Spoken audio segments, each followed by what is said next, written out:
Dalam setiap sorakan ada denyutnya, dalam setiap perlawanan ada ceritanya. Di sinilah fakta bertemu emosi dan analisis bertemu aksi. Salam sejahtera, selamat datang ke Nadi Sukan, denyut dunia sukan. Menurut laporan New Straits Times, NST, skuad Harimau Melaya akhirnya bakal memiliki pusat latihan tetap sendiri apabila fasa pertama National Training Centre NTC di Putrajaya telah siap dan dijangka menjadi pangkalan utama pasukan kebangsaan menjelang Piala ASEAN FIFA 2026 pada September nanti. Salam sejahtera dan selamat datang ke Nadi Sukan. Buat pertama kalinya dalam sejarah moden bola sepak negara, Harimau Melaya bakal menamatkan era nomad yang menyaksikan mereka sering berpindah randah dari satu pusat latihan ke pusat latihan yang lain. Perkembangan ini dianggap sebagai satu langkah besar dalam usaha meningkatkan profesionalisme serta kualiti persiapan skuad kebangsaan. Selama bertahun-tahun, ketiadaan pusat latihan tetap menjadi antara cabaran utama yang dihadapi pasukan kebangsaan. Berbeza dengan kuasa-kuasa bola sepak Asia seperti Jepun, Korea Selatan dan Arab Saudi yang mempunyai kompleks latihan bertaraf dunia, Malaysia terpaksa bergantung kepada pelbagai venue mengikut kesesuaian jadual dan ketersediaan kemudahan. Menurut Setiausaha Agong FAM, Datuk Nor Azman Rahman, kemudahan baharu ini sudah bersedia untuk digunakan dan bakal memainkan peranan penting dalam meningkatkan tahap persediaan pasukan negara pada masa depan. Kenyataan tersebut memberi gambaran bahawa FAM kini serius membangunkan asas jangka panjang bagi pembangunan bola sepak negara. Fasa pertama projek bernilai RM69 juta itu merangkumi 3 padang latihan yang menggunakan permukaan berbeza, iaitu rumput bermuda, rumput hybrid dan padang sintetik. Kepelbagaian permukaan ini membolehkan pemain menyesuaikan diri dengan pelbagai keadaan padang yang mungkin ditemui dalam kejohanan antarabangsa. Lebih menarik, projek tersebut turut mendapat sokongan besar daripada FIFA yang menyalurkan kira-kira RM24 juta sebagai bantuan pembangunan. Ini menunjukkan keyakinan Badan Induk Bola Sepak Dunia terhadap usaha Malaysia memperkukuhkan infrastruktur bola sepak kebangsaan. Pembangunan NTC tidak akan berhenti setakat itu sahaja. Fasa kedua bakal diteruskan dengan peruntukan RM45 juta daripada Kerajaan Malaysia. Apabila siap sepenuhnya nanti, kompleks tersebut akan mempunyai gimnasium moden, pusat pemulihan dan rehabilitasi, bilik persalinan lengkap serta dewan pelbagai guna. Kewujudan kemudahan lengkap seperti ini amat penting dalam era bola sepak moden yang semakin menitik beratkan aspek sains sukan. Pemain bukan sahaja memerlukan latihan taktikal dan teknikal, malah perlu mendapat akses kepada program pemulihan, kecergasan dan analisis prestasi yang sistematik. Dari sudut pembangunan pemain, NTC juga mampu menjadi pusat penyatuan identiti bola sepak negara. Apabila skuad kebangsaan daripada pelbagai peringkat umur menggunakan fasiliti yang sama, budaya permainan dan falsafah bola sepak negara dapat diterapkan dengan lebih konsisten. Apa yang lebih penting ialah impak psikologi kepada pemain. Memiliki rumah sendiri memberikan rasa bangga dan semangat kekitaan yang lebih kuat.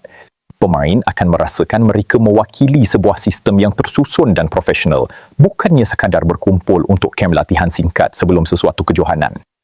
Dalam konteks persiapan menghadapi Piala ASEAN FIFA 2026, kemudahan ini hadir pada masa yang tepat.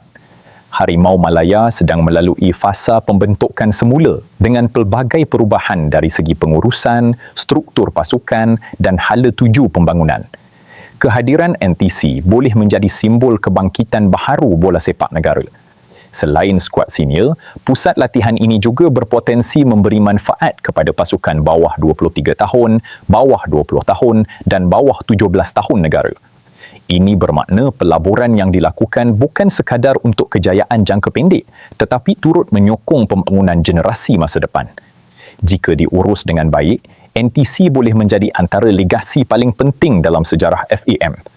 Banyak negara berjaya membina kekuatan bola sepak mereka melalui pembangunan infrastruktur yang kukuh sebelum menuai kejayaan di peringkat antarabangsa.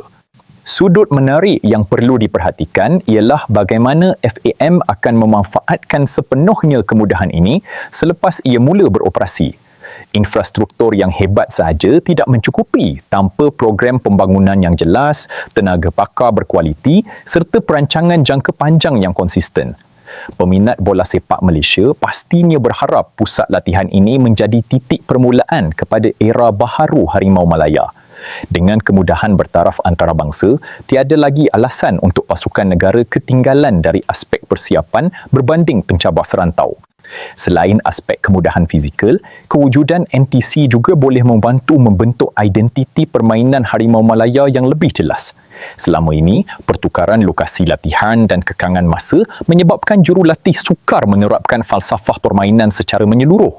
Dengan pusat latihan tetap, setiap sesi dapat dirancang dengan lebih sistematik dan berterusan. Dalam bola sepak moden, kejayaan sesebuah negara bukan lagi bergantung semata-mata kepada bakat pemain. Negara-negara yang berjaya biasanya mempunyai ekosistem lengkap yang merangkumi kemudahan latihan, analisis data, pemulihan kecederaan dan pembangunan pemain muda. NTC berpotensi menjadi pusat kepada keseluruhan ekosistem tersebut. Satu lagi kelebihan besar ialah kemampuan untuk mengadakan kem latihan jangka panjang tanpa bergantung kepada jadual stadium atau fasiliti pihak lain. Ini memberi lebih fleksibiliti kepada barisan kejurulatihan untuk merancang program pembangunan pemain mengikut keperluan sebenar pasukan. Kehadiran 3 jenis permukaan padang yang berbeza juga bukan sesuatu yang boleh dipandang ringan. Pemain boleh berlatih dalam pelbagai keadaan yang menyerupai situasi sebenar ketika beraksi di luar negara. Ini membantu meningkatkan tahap penyesuaian pemain apabila berdepan lawan di venue yang mempunyai karakter padang berbeza. Dalam jangka panjang, NTC juga boleh menjadi pusat perkumpulan terbaik untuk bakat muda negara. Program elit, kem pembangunan dan latihan khas boleh dijalankan di satu lokasi yang mempunyai kemudahan lengkap. Ini sekaligus memudahkan pemantauan prestasi pemain muda yang berpotensi menyarung jersey Harimau Malaya pada masa depan.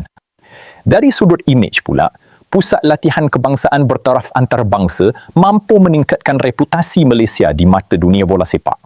Ia menunjukkan bahawa negara serius dalam membangunkan sukan nombor 1 dunia ini dan bersedia melabur untuk mencapai standard yang lebih tinggi. Para penyokong juga pastinya berharap NTC akan menjadi simbol permulaan kepada lebih banyak kejayaan di peringkat antarabangsa. Setelah sekian lama menunggu kemudahan latihan yang setanding dengan negara-negara maju bola sepak Asia, kini Harimau Malaya mempunyai asas yang lebih kukuh untuk memburu kejayaan yang lebih besar. Apa yang tinggal sekarang ialah memastikan kemudahan ini dimanfaatkan sepenuhnya oleh semua pihak. Jika FAM mampu mengurus NTC secara profesional dan berterusan, tidak mustahil pusat latihan ini akan dikenang sebagai antara projek paling penting yang pernah mengubah landscape bola sepak Malaysia dalam tempoh beberapa dekad akan datang. Lebih menarik, NTC juga boleh menjadi faktor yang membantu menarik lebih ramai pakar bola sepak antarabangsa untuk bekerjasama dengan Malaysia. Jurulatih, saintis sukan, pakar pemulihan dan penganalisis prestasi lazimnya lebih berminat untuk bekerja dalam persekitaran yang mempunyai kemudahan lengkap serta sokongan infrastruktur yang moden. Ini boleh mempercepatkan proses pemindahan ilmu kepada tenaga tempatan. Akhir sekali, kejayaan sebenar projek ini tidak akan diukur berdasarkan bangunan atau padang latihan semata-mata, tetapi melalui prestasi Harimau Malaya di atas padang. Jika dalam beberapa tahun akan datang, Malaysia berjaya memperbaiki ranking dunia, layak ke lebih banyak kejohanan utama dan melahirkan pemain berkualiti tinggi secara konsisten, maka NTC boleh dianggap sebagai salah satu pelaburan paling berharga dalam sejarah pembangunan bola sepak negara. Kesimpulannya, pembukaan National Training Centre di Putrajaya merupakan berita yang amat positif untuk masa depan bola sepak Malaysia. Ia bukan sahaja menyediakan rumah tetap kepada Harimau Malaya, malah menjadi simbol kesungguhan negara membina ekosistem bola sepak yang lebih profesional, moden dan berdaya saing. Apa pandangan anda? Adakah NTC mampu menjadi pemangkin kebangkitan Harimau Malaya di pentas Asia Tenggara dan Asia? Kongsikan pendapat anda di ruangan komen. Terima kasih. Jumpa lagi.